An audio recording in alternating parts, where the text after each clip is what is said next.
জাতিকে একটি রাষ্ট্র, একটি দেশ দিয়ে গেছে বঙ্গবন্ধু। সেই দেশকে দেখে রাখার দায়িত্ব কিন্তু আমাদের। তারই সুযোগ্য কন্যা এখন গত 15 বছর থেকে দেশের যে উন্নয়ন করেছে। আপনারা শেখ হাসিনাকে আবার ফিরিয়ে আনেন, বাংলাদেশকে 100 বছরের পিছনে আপনারা নিয়ে গেছেন। অবৈধ ইউনূস সরকারের নেতৃত্বে বাংলাদেশে মানুষকে নির্বিচারে কিভাবে হত্যা করা হচ্ছে, খুন করা হচ্ছে। আরে ভাই, এটা শেখের বেটি, আর মাথায় খালি মাল আর মাল, বোঝেন না? এ জান রাজনীতিতেই জন্ম, আর মাথায় রাখতে হইব। কারণ হইলো শেখের বেটি। এ বিশ্বের মধ্যে কয়েকজন বুদ্ধিজীবীর মধ্যে হে একজন।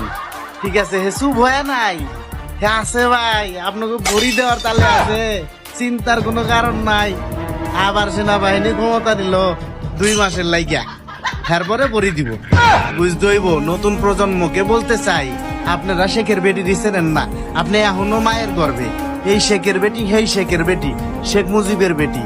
শেখ মুজিব ছিল বাংলাদেশ সিনাই আনছে পাকিস্তান গো গাছতে, হেরির বিটি।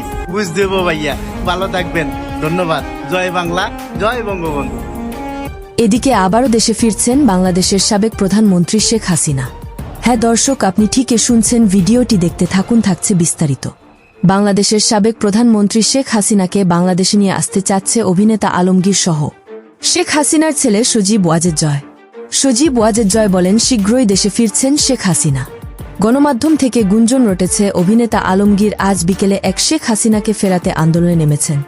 এই বিষয়ে অভিনেতা আলমগীর সাথে কথা বলার চেষ্টা করতে চাইলে তিনি মিডিয়ার সামনে মুখ খুলতে রাজি হননি। বর্তমান দেশের বিভিন্ন স্থান পরিদর্শন করলে দেখা যায় শেখ হাসিনাকে দেশে ফেরার দাবি নিয়ে মাঠে নেমেছেন আওয়ামী কর্মীরা। তো প্রাণপ্রিয় ভিউয়ার্স, শেখ হাসিনা দেশে ফেরানোর বিষয়টি আপনি কেমন ভাবে দেখছেন তা আমাকে কমেন্ট করে জানাতে পারেন।